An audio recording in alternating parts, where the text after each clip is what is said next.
Hi everyone, this is Ryan Nags from RyanNagsMusic.com.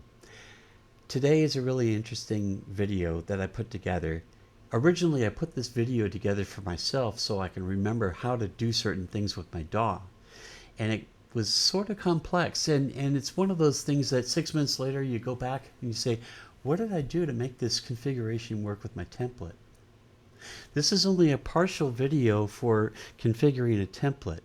What I'm going to be doing in this video is explaining how to use Cubase 12, communicating with Vienna Ensemble Pro 7, and inside of Vienna Ensemble Pro 7 we use a contact player, and inside the contact player I'm setting up multi-timbral patches, and inside of each patch will be multiple articulations, key switches. And the reason why I'm using key switches is to simplify my template. And what I'm going to show you is that process of simplifying the template for a specific instrument, plus some other little goodies, other little tricks that I do for identification and for colorizing things. And at the end of the day, which I'll probably just start off with to begin with, is how to control your DAW with an external MIDI surface that I have here. And I really hope you enjoy this video. There's lots of other things that I'm going to be putting together over a period of time. Like I said, this was one of those videos that I was making for myself, and I thought, you know, I really want to share this with everybody. So anyway, without further ado, let's begin. How to set up your MIDI controller using Cubase 12 and Vienna Ensemble Pro 7. Okay, as you can see here, this is my controller, and so we have lots of dials and knobs and switches and buttons and things, okay? And then over here, Cubase in its entirety, and I've already set up an instrument called 8DIO string, and that's for expression maps, which we'll discuss later. Now, what I'm going to show you here is I've set up 5 tracks, and those 5 tracks represent, inside this instance, these 3 channels, and 3 channels being for shorts, all my patches for shorts, all my patches for longs, LN, and all my patches for legato, LGT. And that's how I just name my naming convention. Now, legato only has 1 patch, and it has multiple articulations inside for key switches. Again, we'll discuss this with expression mapping later on. Right now it's a discussion for MIDI, right here.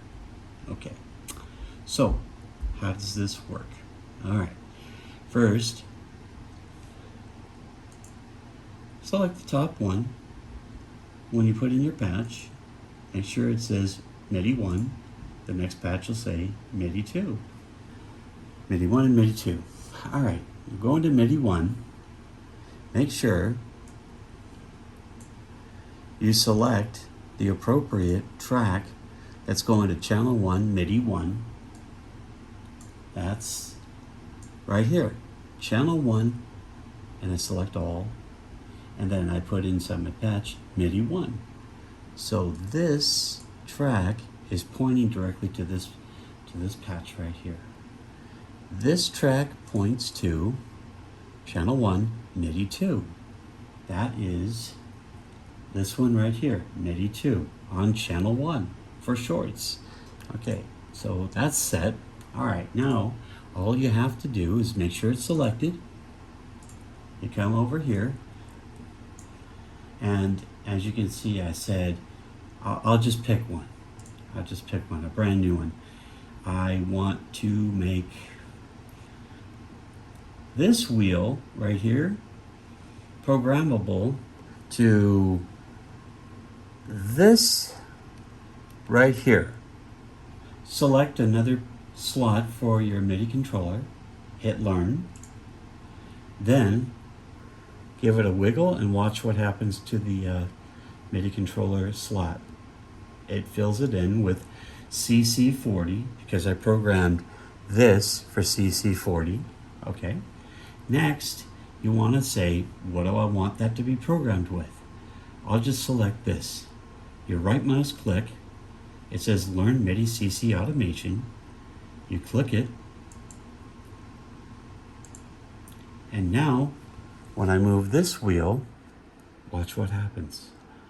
Wow, it works. Okay.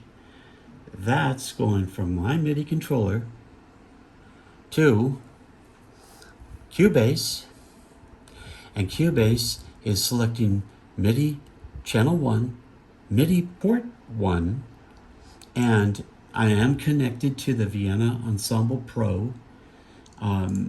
It's on computer number 2, so I know it's connected. Okay, and then, here I'll hit cancel, and then over here on Vienna Ensemble Pro, I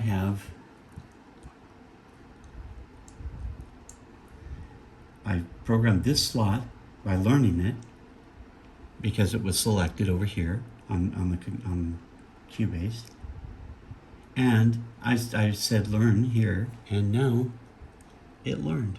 So that's how it works, and I have all these programmed. So now I can go here and I can move my microphones the way I want them as I'm doing my music. I can do my EQ inside of the plugin if I want. I usually do my EQ outside the plugin, but you can do it inside. There's nothing wrong with that. It's your choice. Anyway, the next thing I want to talk about is audio routing. Okay, I have my shorts, my longs or sustains as they can call them too, and my legato. My legato is just by itself. All the slots are empty except for one. Maybe someday I can add more. I don't know. It depends on what's going on. Legato is the only choice here. Okay. And I always like to uninstall my instruments to save memory. To keep my CPU and memory down. Anyway, audio routing. My shorts, they are pointing to outputs 1 and 2, which is for shorts. That's up here, my outputs 1 and 2. And that is for shorts, and I do it longs and legato. Right here. Shorts. Let's see, longs. Here, I'll set that. There, now it's longs. It says shorts here too. All right, I'll set that for legato. Now I got 3 separate things. Why do I do that? I do that so that I can easily go to my mixer and say, I want my effects and reverb and whatever I want to be handled differently on shorts versus longs and sustains and my legatos. That's why I separate it into 3 different things for audio routing. Okay. Over here, it's the same thing. I select shorts. My longs is right here for some reason. Let's put it back right there. Okay, longs is 3 and 4, and 5 and 6 is legato. Okay, well, that's fine. Now they're separated, and in my mixer over here, let me just show you. I will move this out of the way. Let's try doing this. So shorts, longs, which I'll rename, and legatos. The rest of it's MIDI. MIDI, MIDI, MIDI, MIDI, MIDI, MIDI. But there's only 5 of them. There's not 1 track per articulation because I'm going to use expression maps, which I'll explain next. Okay, again,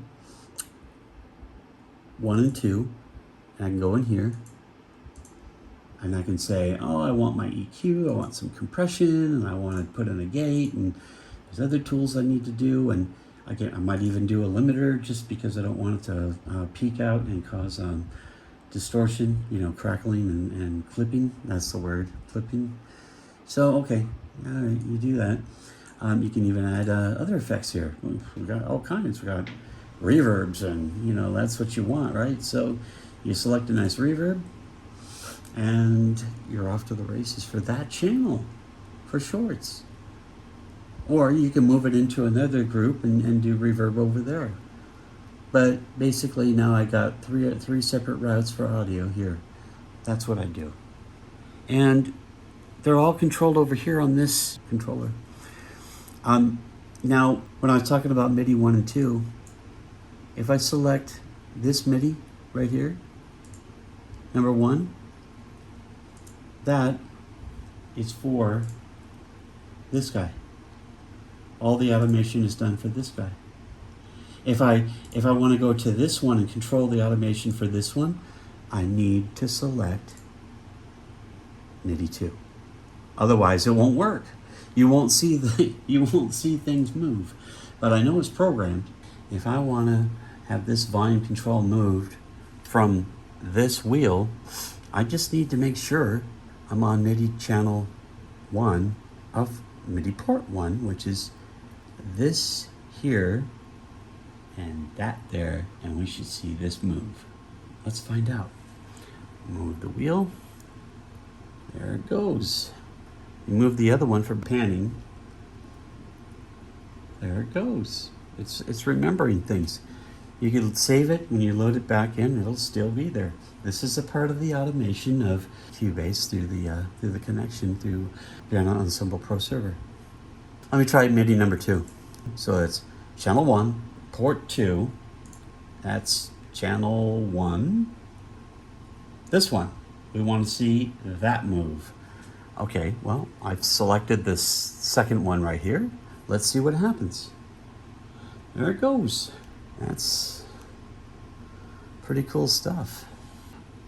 These faders I mainly use for CC7 for main volume, CC11 for expression, and CC1 for modulation. The other ones are important too for different players. Vienna Synchron player. And the Synchron player has other things like breath control that you might program for this one, and it's got timbre for that one, and it's got extra little things that they do on their player that no other player or a VST that I have does. So you have some extra real estate here you can do things with. These down here, yeah, you might toggle things on and off. I don't know. It depends on what your workflow is. For me, I don't even really use them, or these over here. But I can easily assign this one to open up the control panel inside of Cubase to manipulate things. So I'm not constantly going over here to the instrument track and to bring up this panel and all these crazy things. I can just program one of these buttons here, and bam, it opens up this window over here that you see me working with. Another thing that I find out that's kind of critical, because as you're working, you don't have time to sit there and fuss around with where are these instruments. And you notice how I name it. 01 is the ID for this whole library, 01 library. And that library is named Century 2, Century from 8DIO. And I'm doing first violins. It's their ensemble. And these are the instrument tracks. The ones below I marked off with the same ID and naming convention, but I used M for MIDI. So I have instruments, MIDI. That explains it. And plus you add your effects here. That's why you have to have instrument tracks. But I colorized them differently. It's a lighter blue. So I picked blue for the strings. Okay, all right. But inside there, I say, I want these instrument tracks to be a light blue. And you look over here, and once again, I know this one needs to be renamed.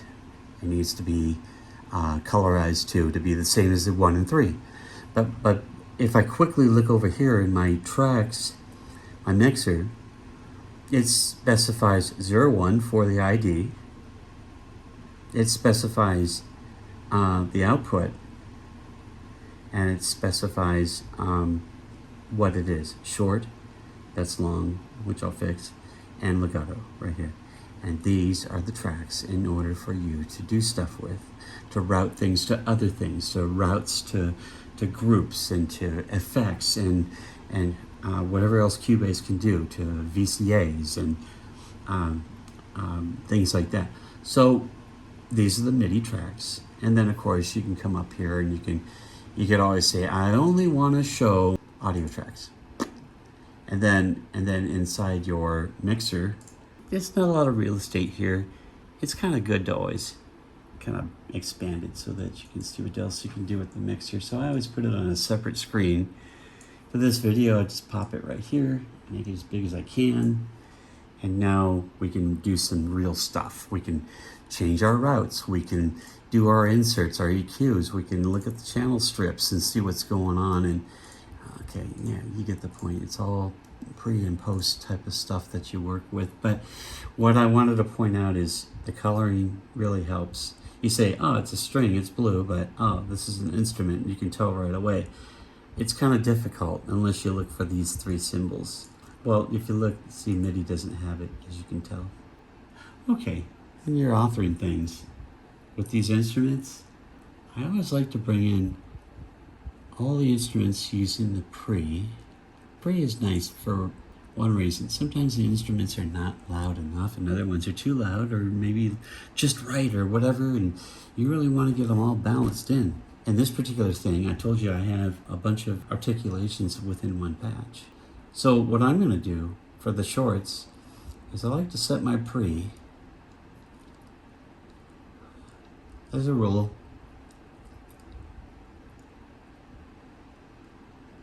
to 20. And you might think that's crazy. Okay. Well, when you're dialing in instruments, if you ever dial them in, you get everything just right, you find out the volume is too low, you'll be wishing you did pre earlier. You set this up first, and then as you're working with your music and things like that and doing other things, you don't have to mess with this. Because once you go beyond this stage of your pre-gain and you start mixing and doing things, and you find out later you have to bring up the gain here, it screws everything up and you have to start all over again by recalibrating every instrument to lower this and raise that, and it's just so inconvenient. Don't, trust me, set your pre. Okay, and for a rule of thumb for me, I set it to 20 dB. Sounds a little crazy, might be a little hot. I can always bring it down. It's digital, it's not going to affect anything. We're not working with audio. That way, some instruments that are too shy, it'll bring them up to an acceptable level. And the ones that are too hot, you just bring them down with your mix. And I always stay away from EQing and everything pre-style. I never pre-EQ, pre-anything. I want my instrument to come in natural and dry. That way, if I want to add reverb to it, I can. If I want to add more bass or EQ, I can. Compression, gating, filtering, some sort of crazy effect, you do it after the sound is played. Okay, let's fix the elephant in the room. It's been long enough. This instrument right here, the reason why it got pushed all the way at the bottom and turned gray and then it was just sitting there was this reason. If I went into here under activate tracks, you notice that they're all here. And then this one right here. I accidentally pressed this button. It made it disappear. Okay, that's what it's supposed to do. If I re-click it though, look, it puts it right at the bottom, makes it gray, and then you have to sit there and do things all over again. There was a reason why I did this though. If you look up here, it says 018DIO string EM, and that's here. And I noticed this one thing that I wanted to show you all in Cubase. If you ever work with rack instruments and you're sitting here and you want to rename this, EM, hello, I don't know, and you hit enter, you expect this to show up here, 8DIO string EM. It doesn't rename itself up here in this track. You can't rename this track, you can't double click it. So to get around it, you come over here, you click on one of these things, you offload it. When you re-onload it, watch what happens right here. See? Uncheck, recheck. Okay, it's renamed, but here's the caveat. You got to come back here, move the one that you uninstalled, and put it back. I'm going to show you another quick tip about coloring.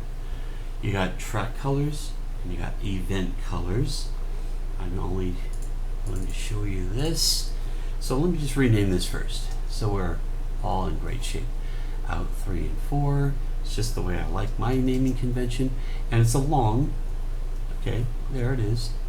But now how do we get the color? Well, I thought, oh, you just simply go over here and click on color and click whatever you want, right? Nope. You see what it's doing? It's changing the events. I'm going to put it back the way it was. There. Now, how do I get this? Easy. On a Macintosh, and I believe on a PC it might be Alt, but on a Mac, it's Option. Click here. There it is. And now you can select whatever you want. And that's how you get around that problem. Because they show up here in the menu, right here, colorize selected events. Well, that's great and all. That's the same thing as going over here. How do you color those tracks? So once again, I colorize the strings for me as blue, kind of a blue, you know. And do yourself a favor, make it really colorful. Go into here and select Project Color Setup and say, hey, you know, I want everything. I want all the colors that you're going to give me, because I really don't know how many instruments and things I'm going to do with color, but it's just nice to have it all. And I select the maximum number of tints to go with it. And then you can get pretty wild with it. You can go over here and say, well, I want to try this. And it changes the whole color schema here. You got red that goes into green, you got green that goes into blue, and you got blue that goes into purple. It's really up to you. It's whatever makes you happy. Okay, I just chose basic colors. I'll hit apply. So I select my instruments with an I. I put them in a lighter blue, and the reason why is I'm going to go over here to the mixer. I'll bring that guy in here, and here's another caveat. Remember how I took away that the instrument for 3 and 4 and it was at the bottom? I'm going to have to reset up my pregain too. And I do talk about pregain previously in this video. I always set it about 20. I've tried 25, 30. It's a little too much. I think 20 is good enough to kind of get the instruments that are really shy, that you can barely hear, and you have to bring up the volume all the way to 100%. It's still not loud enough. So I said, that's it. I'm setting pregain. I'm going to make everything higher than it should be, and I can always bring it down just a little bit. It's digital. It's okay. You're allowed to do that. That's what pregain is there for. So anyway, moving on. Going over here, notice that my coloring is slightly higher blue, a lighter blue, right here.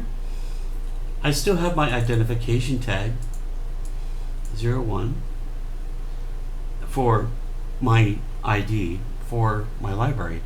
See, and I said before, when you're working fast, you want to be able to say, oh yeah, it's a Century 2 library. It might be some really long name too. I don't have time for that. I just need to know I'm going to identify it as 01. This is 01. When I bring it in from over here on my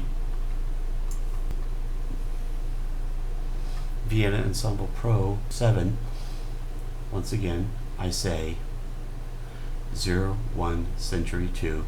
It's an ensemble library. Okay. And then I quickly can say, because I'm like this, 01, that's the one. Oh yeah, 01, okay, that's good. And then I go over here and I say, oh yeah, there's the 01, because it's going to be tucked away like this. And you're going to open it up and you go, oh, there it is. Boom. Oh, here is my instruments. It's identified here. It's a letter color. I know right away what it is. And then I go, okay, I just need to jump to the MIDI stuff. I want to go here. Boom. And then you go and start doing your thing. Expression maps. Earlier, what I was doing was I was creating multi-timbral patches. I would fill up Contact with 16 different patches right here. And each patch was a representation of an articulation of an instrument.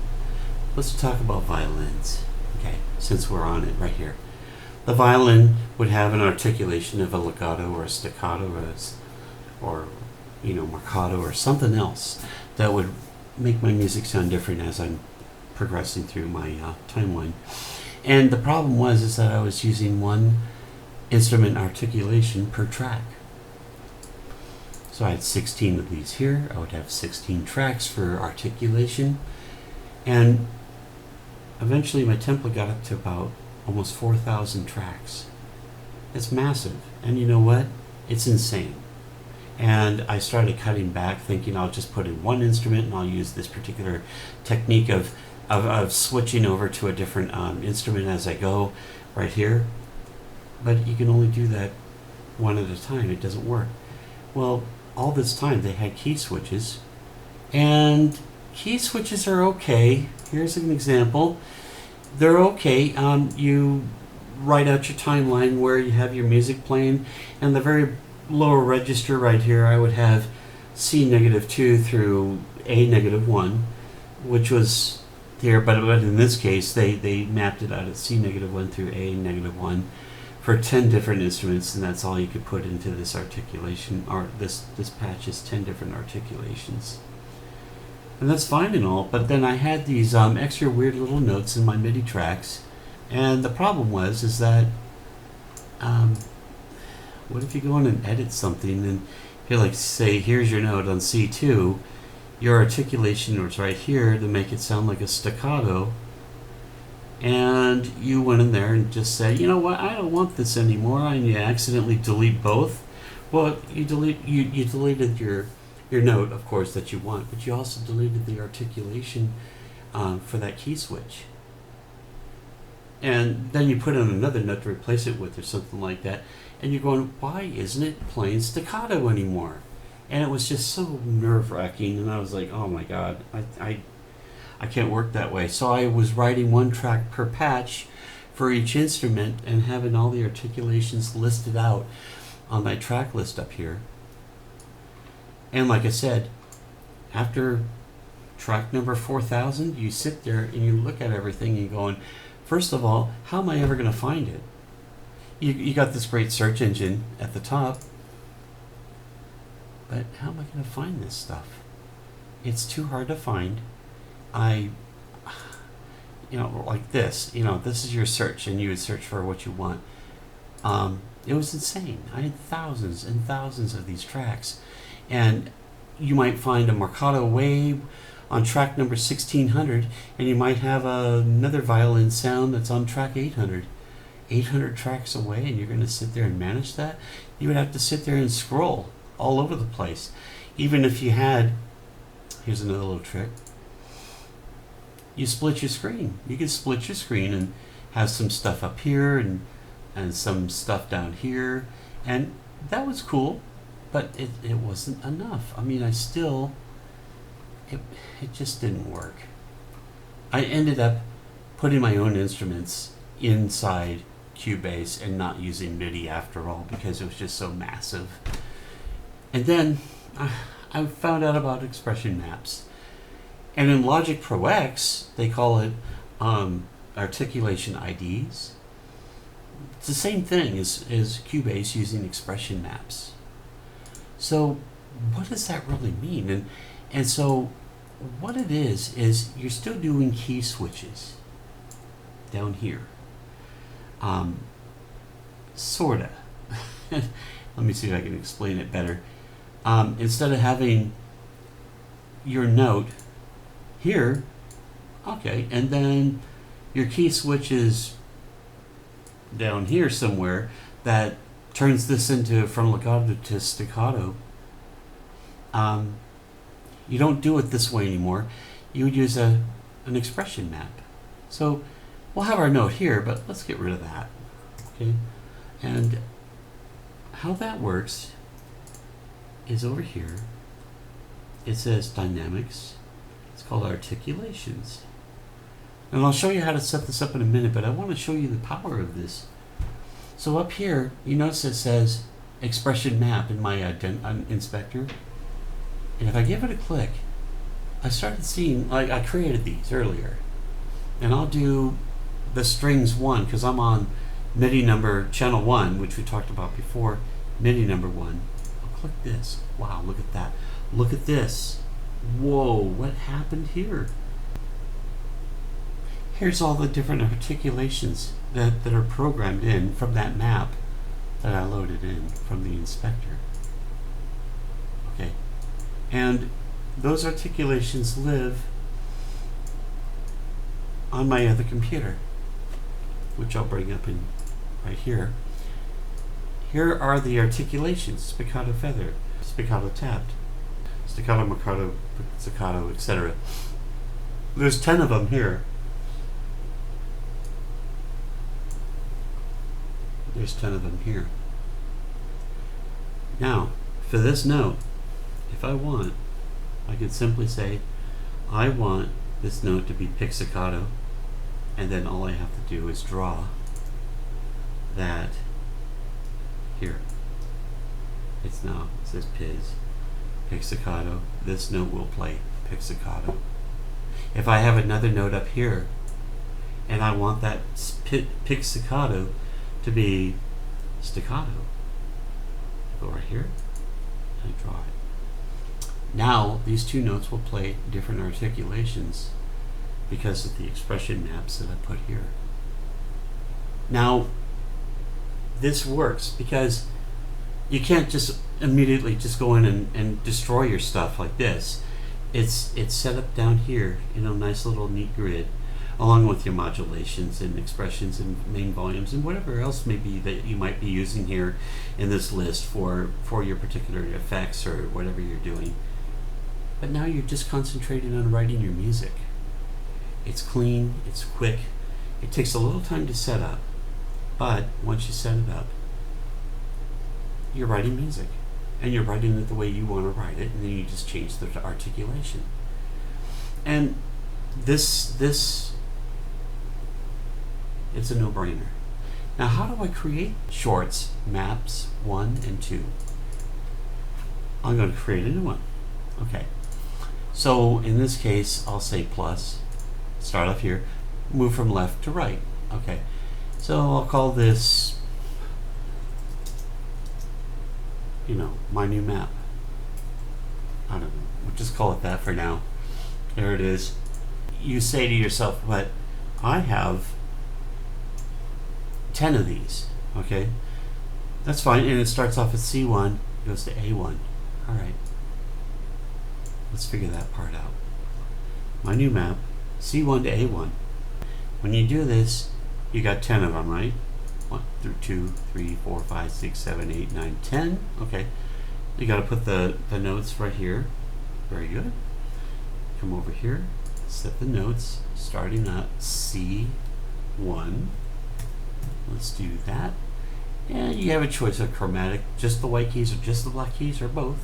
I'll leave it at both because normally when you do maps, you want to use everything that you possibly can without going into the register where the instrument starts to play.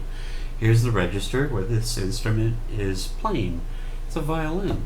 It doesn't go any lower than the key of G right here. So you have all these other notes to work with right here.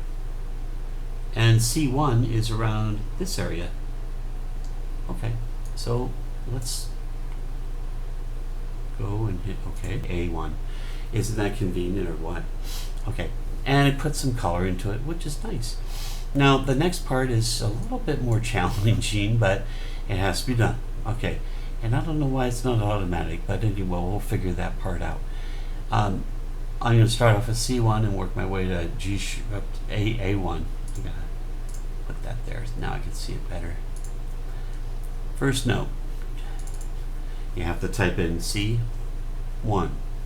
Okay, and you work your way down to the next one. Once again, hit plus. And put down the caps lock key. It just makes it a little easier for you to type these out. Hit enter, and you work your way all the way down to the bottom.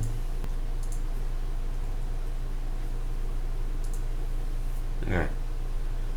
This part's done. See, as you can see. Okay.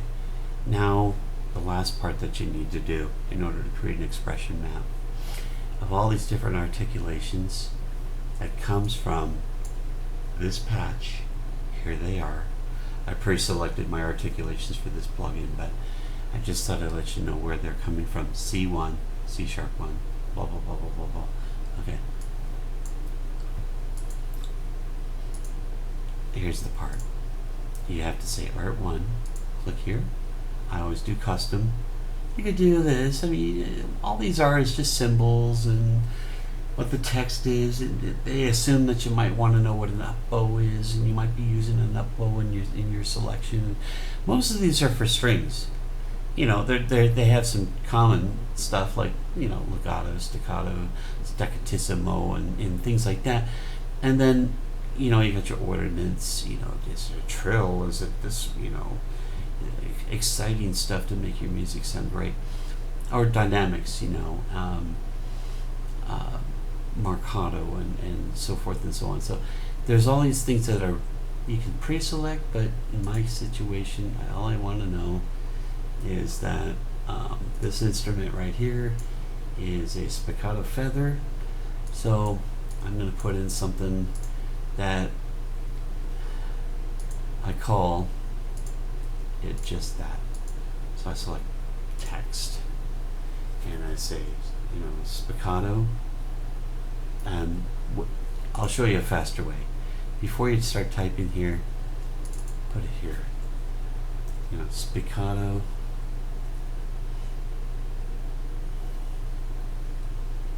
Spiccato feather.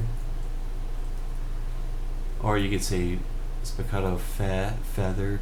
I like to spell things out as much as I can so I know what it is later on, because 6 months from now you won't remember what, you know, SP is. You'll say, oh, that's who knows what, and you'll have to rename it or try to figure out what that was. So I don't have time. I want to call it something that makes some sort of sense. And then I copy. I just double click copy, come over here, go to text. It's ready for me to paste in. Boom. That's done. Okay, you're going to get the drift after the second one. Spiccato. T-A-P-P-E-D. Okay, well, I'll just go like that. And click here, go custom, click here, text, bam. And you see how when I pasted it here, I put the description right here. Right there. And then we would repeat that process over and over again until it looked like this one. See? Okay. That's all you have to do to create a map. And you can learn more about maps and things like that, but an expression map is really important. Like I said, you can go back to the old-fashioned way of putting in one track per patch and for each articulation, and man, that is just brutal and it takes time. And I've written 5 templates, and I'll tell you one thing, I don't want to do that anymore. I'd rather do this. Not only that, but the cool part about this is I can save my expression maps. And in this case, I called this one. This is one I've already written. It's called Express. It's called this name. It's for my 8DIO library for century strings, version 2. And it's my violins short. And this version, it's 1/2 of 2. So I won't hit save because I already did this. The second one was the remainder articulations, something with bows and sort of lower short. I only had 2 more, so I had to create 2 separate maps because this plugin only allowed me to put in 10. If I could put in If it had 2 more slots, I could have put all the articulations, mapped them to all 12. If I had room for 12, I could have put all 12 there in this one map. I would have put A1 and then A sharp 1 and then B, and then it would still be B1 before you go to C2. Anyway, it's just the way this particular plugin was set up by 8DIO. Okay, that's cool. I'll just create another map for it. And now, how did I get this map to work? So, when I was in here,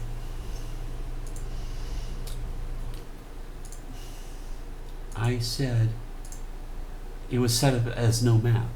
And when it says no map, look, there's no map here in my dynamic sum articulation section, right here in these controls. But once I set up the map, I could pick any map I want. I don't have to pick just that one. Maybe it's a different map, but I know that the map that I need to use for this patch, I selected these instruments, I selected these particular key switches, and that was set up. I went over here and I just said, okay, well then I want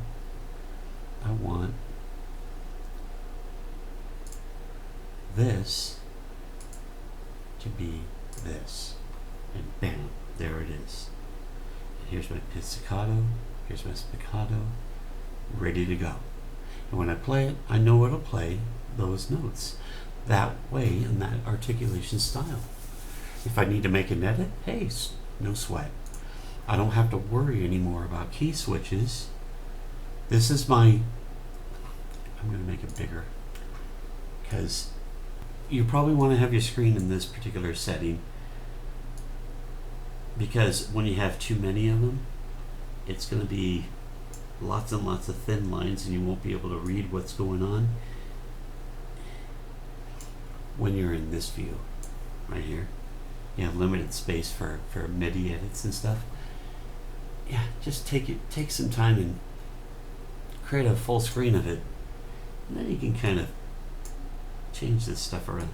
This right here is really important because not just the articulations, but you want to also set your level of music to a particular volume level.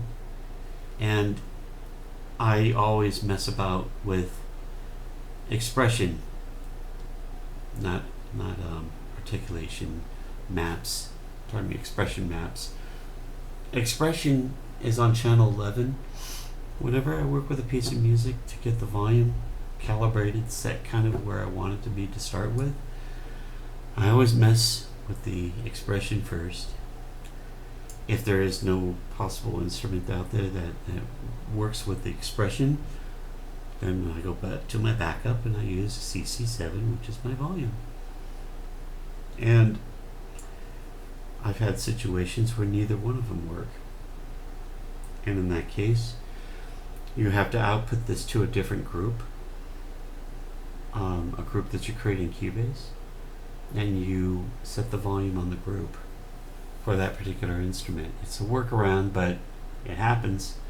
The cheap stuff that you buy, if you buy a cheap instrument, a lot of times it's cheap because it didn't fulfill the need of putting in the good stuff, like expression to control it with. Sometimes even CC7 doesn't work. I've had that. And sometimes modulation too. It's just, it does one thing, and you know, it's a $50 instrument or a $20 instrument or something like that. And you get what you pay for. The more expensive libraries are going to accommodate with these different CCs to allow you to make the instrument sound really, really great, or as best as you can when you're writing your music. Anyway, that covers expression maps. I totally recommend that. And I talked about key switching. I think that's cool. Having everything inside of one patch, very cool.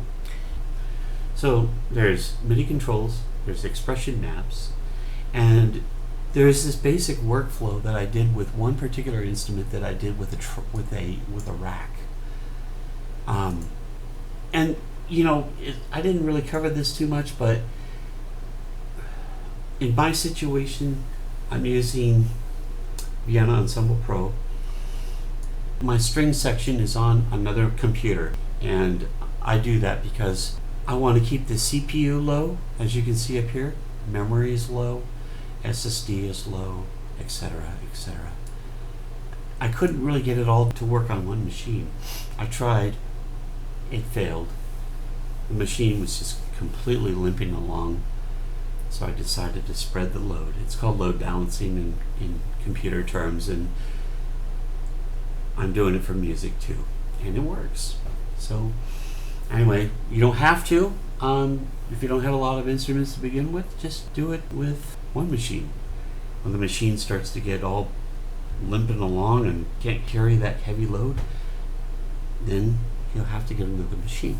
If I were you, I'd buy a used computer that offers just as much power, if you can get away with it. If you can't, then you'll have to buy a new machine. But and then you tie it together with a Vienna Ensemble Pro, whatever version 7. Maybe they'll come out with another version later on, version 8, I don't know. This is partially my template and how I do my workflow. Thank you.